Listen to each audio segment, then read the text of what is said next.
So let's talk about the secrets behind TV advertising. If you want to find the most consumers at the lowest cost, that screen in your living room is still the best way to do it. The three sort of big secrets that we find and where we're helping people test this channel and sort of the myths to alleviate their risk and fear is that the first is TV. To test TV or streaming TV all into that same bucket is probably less expensive than you think. The rise of AI. And so when you think about AI, advertising, TV, would love for you to share your thoughts on just like AI in general and just advertising, marketing, TV, and kind of all the above. I think there is going to be a way like tying that creative process we talked about earlier to the sort of attribution and like efficiency across channels.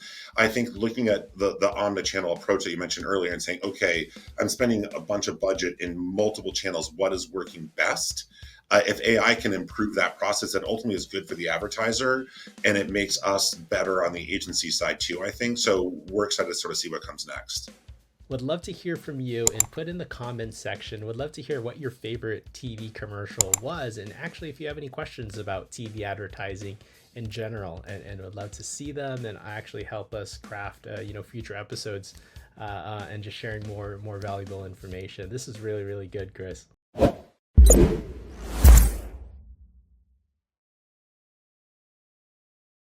Hey everyone, welcome to the CrowdCreate Podcast, where we bring on thought leaders to share the marketing strategies and secrets that aren't available anywhere else. I mean, we do that by bringing on these thought leaders to talk about topics that they've been doing for many years and here to really provide you those insights.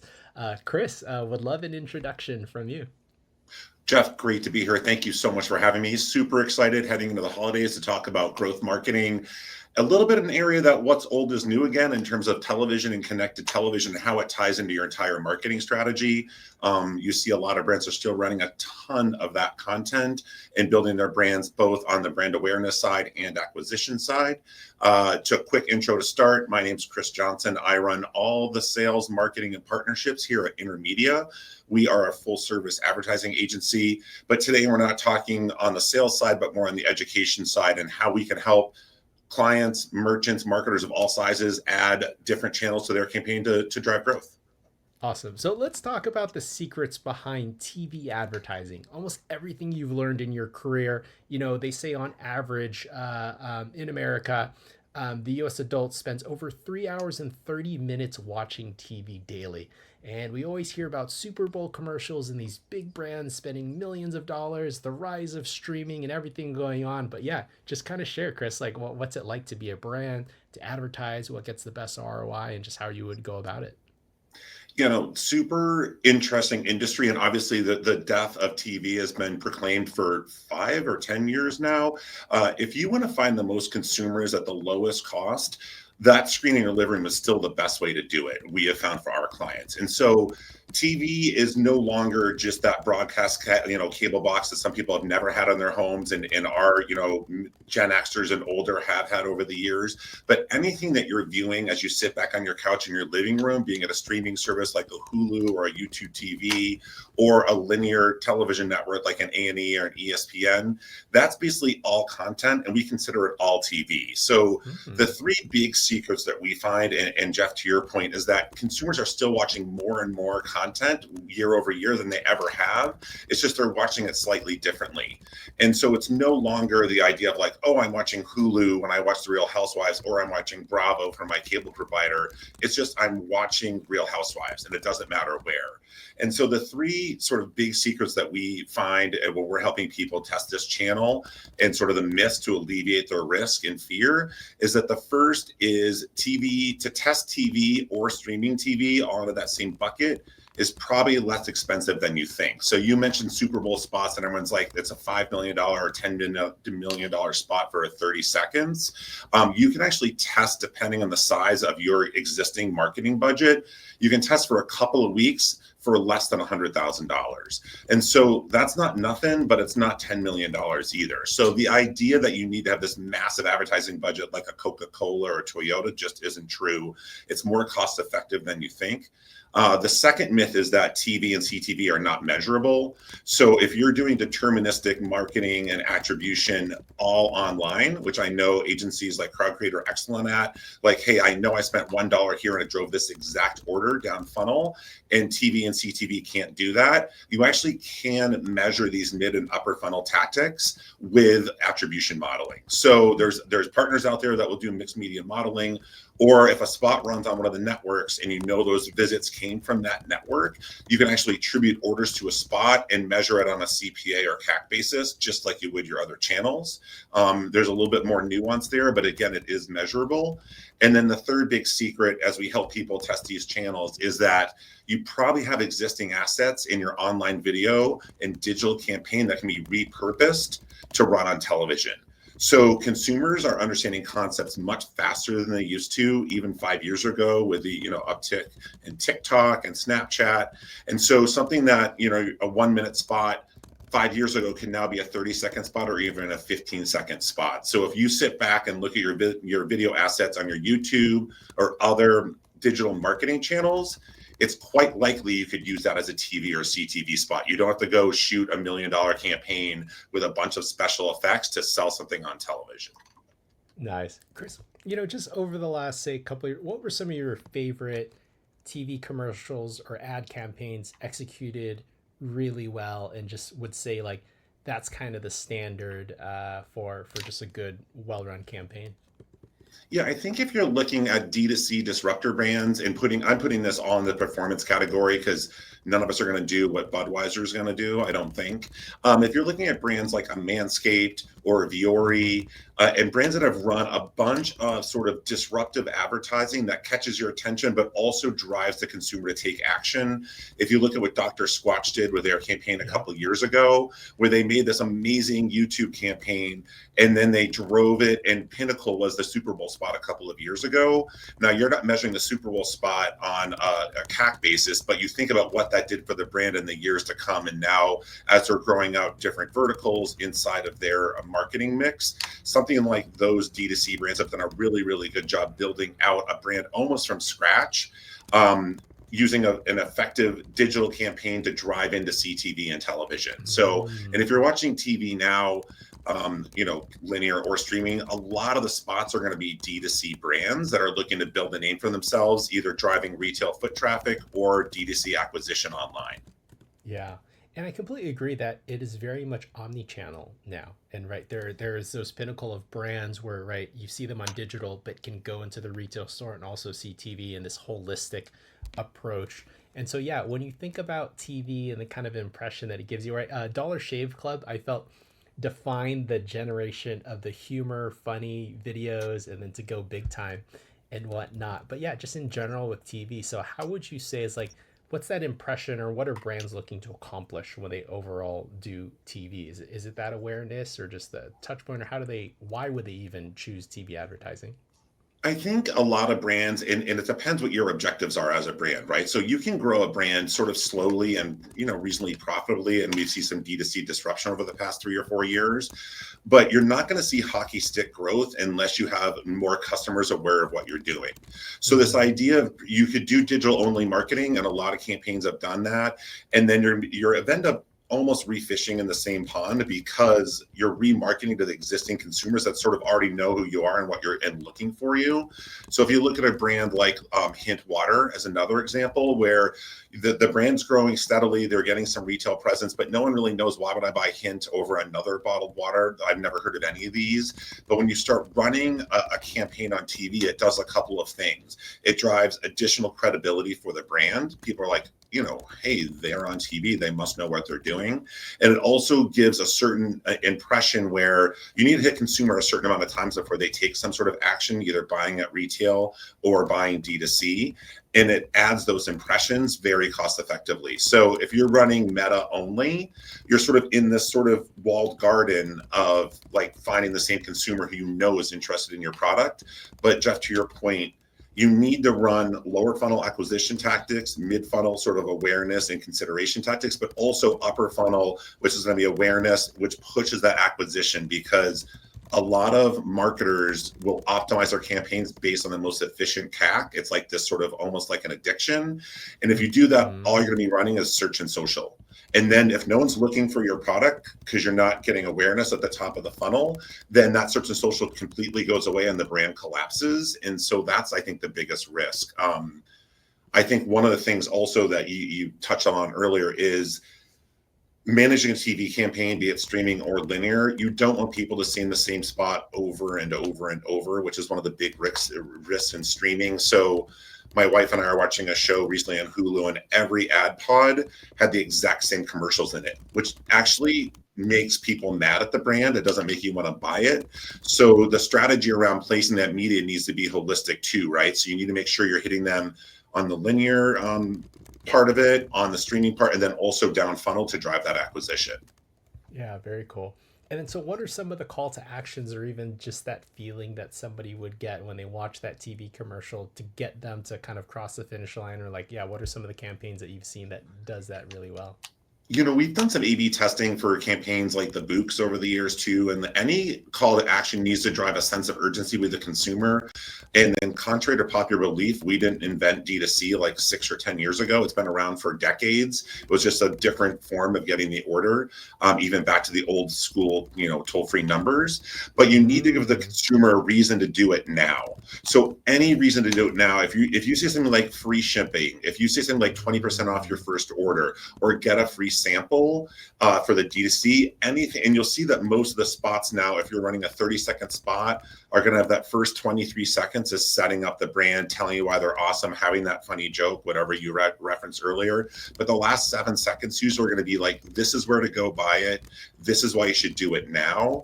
And those are the two things you really need to push on the consumer, because the consumer is going to do what you tell them. If you see certain campaigns, like, and as brands diversify their sales channels, like a Manscaped, for instance, if the end of the campaign that says local, available at your local retail, and it has the Target logo, the consumer's like, oh, I'm going to go buy that at Target. If the end of the campaign, the end tag says, go online now and get your first order for 20% off, www.whatever.com, the consumer's like, I'm going online right now to place that order. So it's a different media strategy and also a different call to action. Yeah, very cool. I grew up in the TV infomercial days, right? And there's always the same structure. It's like, problem, do you suffer from this? Yes, 100%. Yeah, and just, yeah. And the old solution, problem, sort of differentiator, call to action, like urgency, is a little bit different, but that sense of urgency still needs to be created. And a lot of the brands now, the new creative that we've been talking about, you're not going to have this problem solution. It's a little bit more like, let me get the consumer's attention with a story that it engages them, and then make them go buy my product. So if you think about, a lot of these D2C brands are almost commoditized goods that, Dial soap versus Dr. Squatch, Irish Spring, whatever. People have been buying the same soap for decades. And then Dr. Squatch has this very compelling campaign, which makes you want to learn more about it. And then it says, go online and buy now. So that's a different story, because you're not doing the problem solution. Everyone has access to bar soap. What makes their story intriguing and different, and that's what drives the acquisition down funnel. Wow, I love it. And then, so kind of like the holistic approach, and even just blending that in with TikTok, and just also getting influencers and all like anything that you've noticed that kind of works well in conjunction with, like, short form content now that people are consuming like crazy.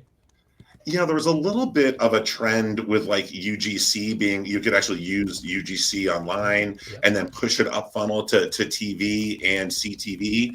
I think in the past couple of years that's dropped off a little bit, because people do want some production quality to the spots, but you want to tell a brand story across all your marketing channels that fits what you're trying to accomplish as a brand, right? So if you look at the Dr. Squatch spots or the native spots, like, they've got funny advertising online with their YouTube videos and online videos, and that advertising is very similar up funnel. So when the consumer goes online and sees something, or they see an influencer that's talking about that same product, it all is holistic and fits together from their perspective. They don't want to be lied to. So if you're being genuine as a brand to who you are, in your brand story, then the consumers can see that all the way through from a TV or CTV spot, or even out of home with, like, You see some of the new billboards that are out there with these sort of progressive brands.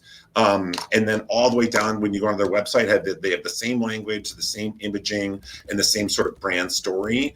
And the consumer feels comfortable there and they want to place the order. So yeah, anything like the online videos and stuff that you're working on with your clients on social influencer that are working, that structure is likely going to work in other channels too. Oh, very nice. And then in Yeah. terms of talent, is there a certain, I don't know, just on-screen talent that kind of resonates well with TV? And I'm sure you've just seen all sides of Yeah, that. it sort of depends. I think that it's almost like certain brands when you're looking at stuff that like Ryan Reynolds does, like it's Hmm. sort of like the personality, like at a super high end, is tied to the brand, and they're getting paid or have a piece of the action.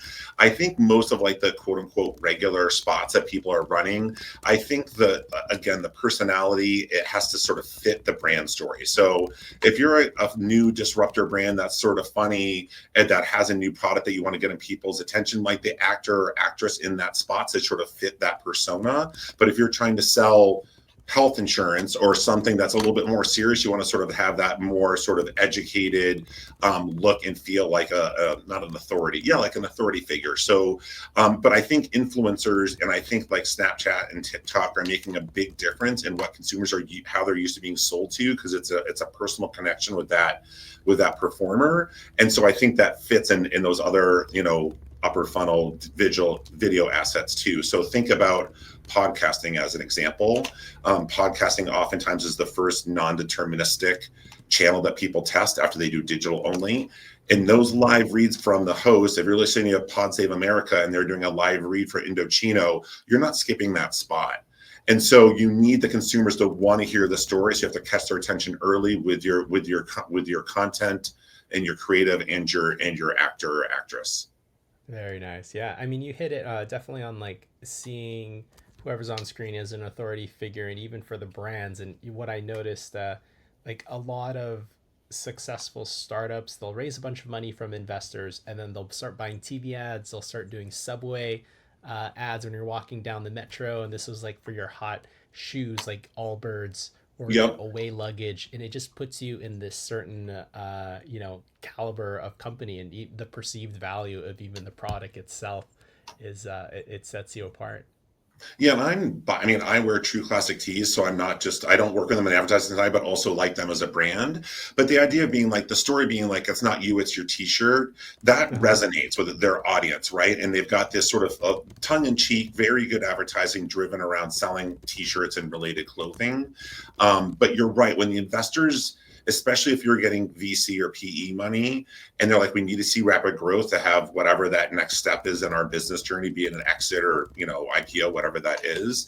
They want to feel like their brand's being represented nationally, and they can see it on TV. So we've had campaigns in the past where the board and the C-suite were all up in San Francisco. So we were just buying spots around Golden State Warriors playoff games. It's like the idea too that when you go to Bentonville, Arkansas, hear me out, there's a couple billboards on the way to their headquarters at Walmart, and brands would just buy that one billboard, and then all the buyers think that's this massive national campaign. So it's almost like a little bit, you're driving acquisition, but you're also driving perception of the brand, because if you're going to go public or if you're going to get bought by a larger brand, you need the people to think that you have a massive market presence, if that makes Yeah. sense. Yeah, no, I completely get it. So And TV if helps.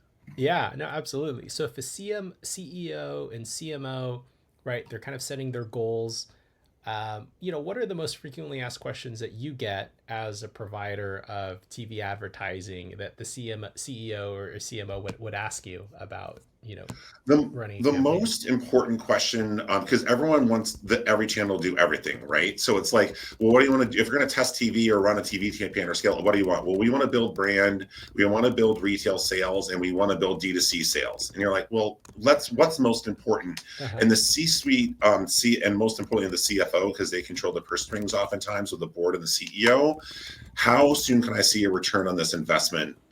In this channel, because I know if I spend a bunch of money on Meta, I can see a return pretty quickly and it's very measurable. So like, what is the measurability and how quickly can I see that measurability? So the way we present it is like you want to see an uptick in your campaign with a naked eye.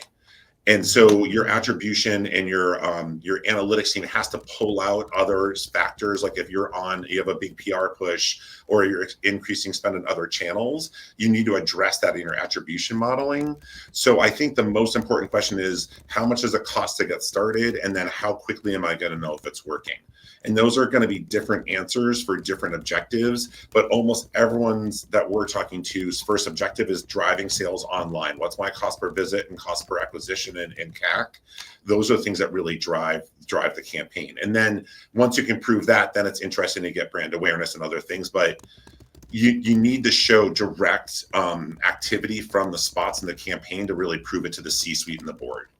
Yeah, I get it, because when I think about watching Super Bowl, right? One of the measurables I'm guessing is social listening tools, where like say Coca-Cola does a big spot and it's a Yep. holiday campaign with like a name listed on the side of the Coke can, and just yeah, the number of Twitter, Instagram posts about it, or even going to your local 7-Eleven and Target and buying the case. That's how they know how TV is probably driving, right? Yep. And Super Bowl is a little trickier, or big events, even like the Yellowstone premiere. Like when consumers are Mm. watching something, they're engaged. It's unlikely they're going to pull out their phone and go online and place an order. But you're measuring things like impressions and gross rating points, because that's really more of an awareness buy. But then when you're buying on sort of lower frequency cost networks or streamers, then it's a much more tight acquisition measurement. But you're exactly right. Like you have these social listening tools and like, oh, no one's ever heard of XYZ D2C brand. They do a Super Bowl spot and all of a sudden it blows out of the water. Yeah. They might not get the orders right away, but they know that their brand has got equity in that spend. Wow. Yeah. So yeah, what are other ways to measure that and just So see it with the naked eye? if you're looking, so there's different answers for different marketing channels. So on the TV side, if you're running on, say, ESPN, and that's an 80 million households, and you're getting X amount of visits per minute, and you run on ESPN, you're going to see a spike in activity. And so that spike, you can see that with the naked eye. You're looking at your GA and through a pixel to say, okay, we were getting 100 visits, then we got 140 visits. Those visits are probably from that ESPN spot.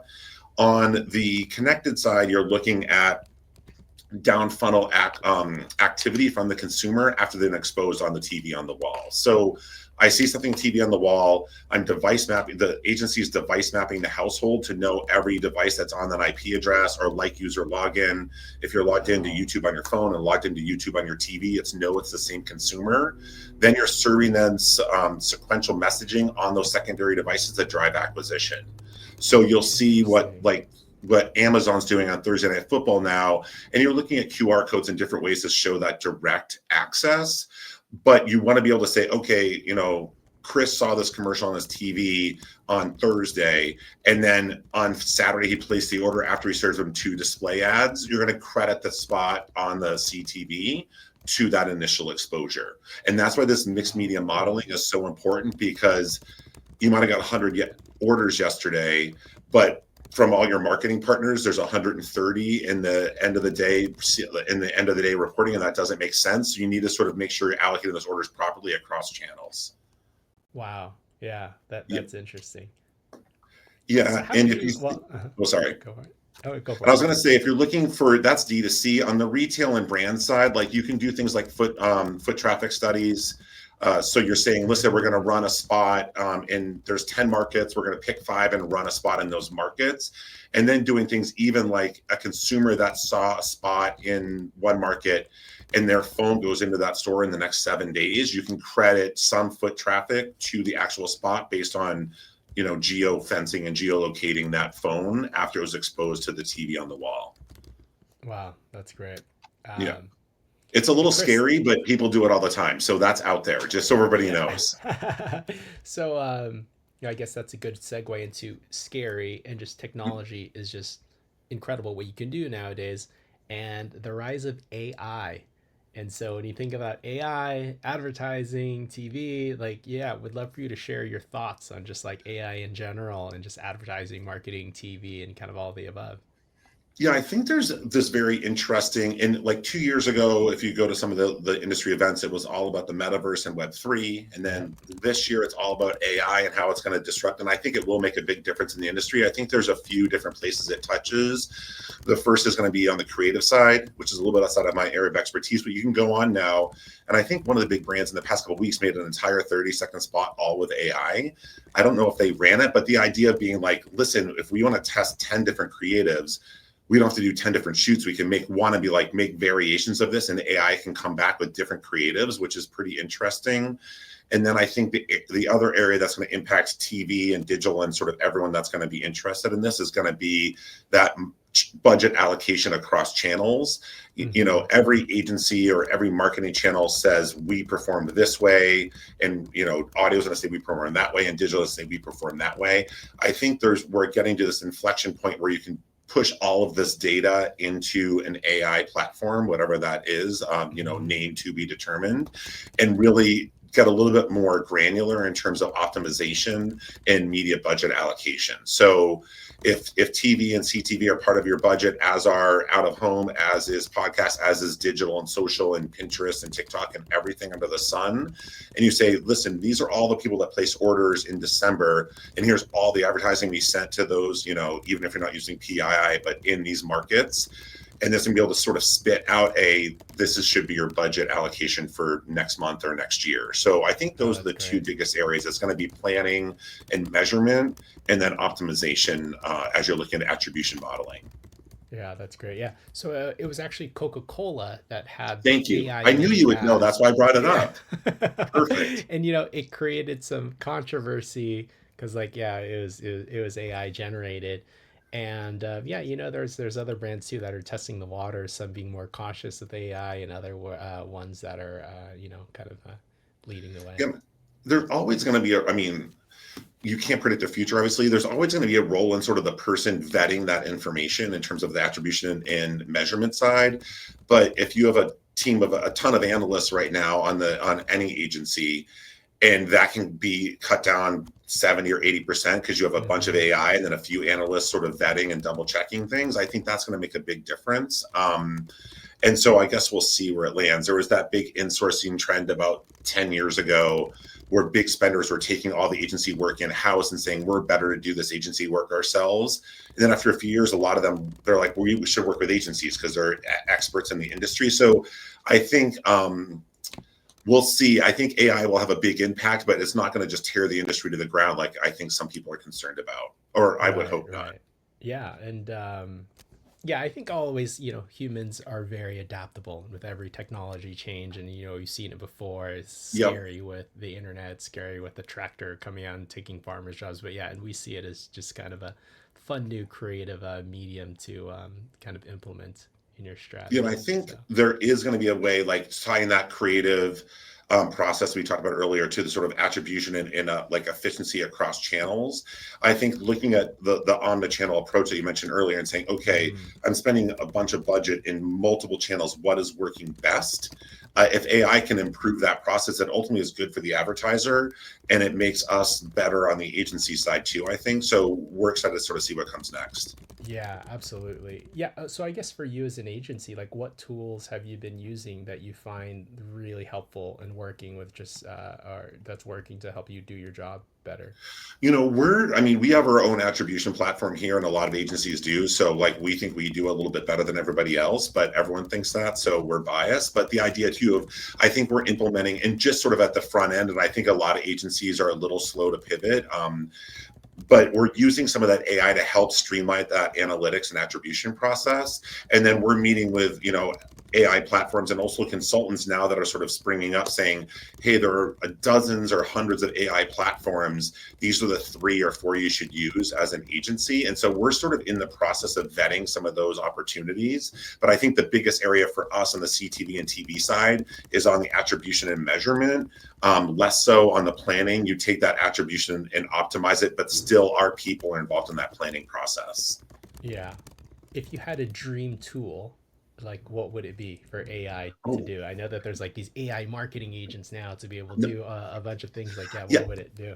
I think I would answer the question differently if I were the advertiser. So I'll answer as a client than Uh-huh. as us. But I think the biggest thing, I touched upon this earlier, is look at all of my spend, look at all the channels I'm Mm, spending in, look at my results, and help me plan for next quarter, next year. And then I can go to my agency partners, and then all the agency partners in a perfect world will be integrated into that AI platform.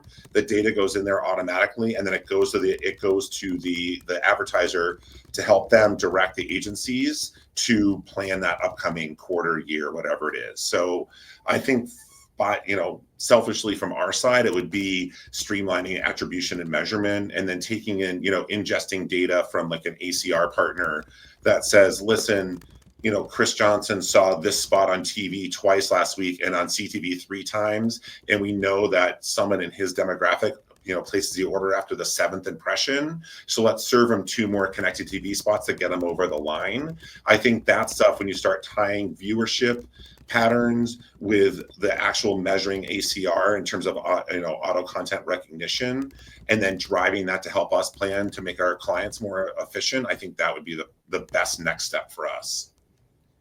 I love that. And so I was just talking with our team member here about even our podcast. And we're learning with every episode what iteration we should pivot to next. And we've learned that the best video, and this is, we have to go into YouTube analytics, we have to read the Yep. comments, we have to ask the guests. It's just so labor and time intensive to be able to get those insights quickly and to be able to serve it up. And so, yeah, I 100% Well, agree. and if you're looking to it saying, okay, we know, like, advertisers or ad tech platforms know our viewing. They know what I listen to driving to and from work. They know what I watch on my computer if I'm watching TV at work, which I do occasionally, and what I'm watching at my house. But if I'm watching, a laptop at work and I have an iPhone and a Samsung at my house, it's very hard to sort of tie those things together. So I think the next step is going to be a Mm, platform or a partner or a company that says, okay, this person who is in this audience group acts this way, let's advertise them to the way that is going to affect them the most. And so I think, and those are going to be different by audiences, by where you live, by how much money you make, by how old you are. And I think that's going to evolve more quickly in the next 5 years than it has in the previous 20, since, online marketing started in their, late 90s, early 2000s. yeah, yeah. I 100% agree. I was just driving down the freeway and I think about the billboards, right? And now advertisers are getting very, very smart and targeted on like who goes where, Yep. habits, seasonality, kind of all of the above. And if you look at stuff like digital out of home, without getting too far off the path here, which is like, if there's a hurricane in Houston and all the people are driving out of the city because they have to evacuate, and all the billboards can go to a portable generator company the day of, that stuff is super powerful and super Mm, nimble. And I think advertising, be it, TV, CTV, digital, and social and stuff that you guys are experts in, all the way to out of home, is going to become much more nimble and adaptable. And so you're advertising people when they're in that time of making the decision to buy, versus just, hitting everybody with a generator ad when I rent an apartment in the middle of Manhattan. That doesn't work. yeah. This is great. Kris, if you had a crazy projection on the advertising industry and just kind of what you do that's kind of like contrarian, like what do you think it would be in a couple of years that like things could possibly, you know, I don't know how contrarian this is, but I think that, we're talking about streaming and linear television. I think that within the next couple of years, that the streaming television is going to act just like cable television has for the past numerous decades. And so we have this moment where there's dozens of different streamers, and now I think we're just right now seeing the re-aggregation, because people don't want to pay for things that they don't use. And so if you look at oh, Paramount Plus with Showtime, or ESPN and Hulu and the AB and Disney Plus all bundling back up, because people don't want to pay for Disney Plus and mm-hmm. ESPN and Hulu separately. And so what's going to happen is we had this moment where it's like CTV is so different than TV, and it's so targetable and it's so efficient, because the consumer is there and they're going to react to your commercial, and TV is dead because we don't know what you're measuring. In a couple of years, CTV is going to be like very hyper targeted, or, which I think will be a very small part of it, or the larger part is going to be like, listen, there's 4 major streaming platforms left. They've aggregated all the other streaming platforms, and if you want to be on us, we're going to run a schedule, and it's going to go when it goes, and you'll see if it works or not. So I think it's the re-aggregation of streaming. and streaming almost becoming TV 2.0, less and not this sort of super futuristic, very different than television. Because if you're at your your house tonight watching your TV in your living room, you're not thinking about what you're watching. You're just looking for content. And so I think the idea that my wife and I pay for 15 different streaming platforms is just like paying for a big cable bill and HBO back in the day. And I think it's going to sort of go away and almost become like you've got your basic streaming platforms and a couple of premiums. And that's going to be very much like television was for the last, 60 years. Wow. Kris, this is great. Definitely brainstorming about the future and kind of where it's at. Yeah, and I guess for anybody that's listening or watching this, would love to hear from you and put in the comments section. Would love to hear what your favorite TV commercial was. And actually, if you have any questions about TV advertising in general, and would love to see them and actually help us craft, future episodes and just sharing more valuable information. This is really, really good, Kris. Yeah, thank you guys so much. Excited for the holidays and seeing everyone at CES in a couple of weeks. And we'll talk to you soon. Awesome. Yeah. Anything in closing, Kris, that you want to share? Best place for people to reach out to you and just, Yeah, we'll have my information in the comments, I think, Jeff. And then also my one takeaway is TV is not dead. Content is king. So it doesn't matter where you're watching and where you're getting the content. If you're sitting in your living room watching something on the wall, and the advertisers will find you. So that's sort of the future, I think. Yeah, 100% agree. And yeah, we'll pull up some like image of people watching TV for like the last 50 years and kind of continuing on. It looks more similar than you think. So no, this is awesome. Thank you guys so much. Have a great holiday. You too. Awesome. All right, talk to you later.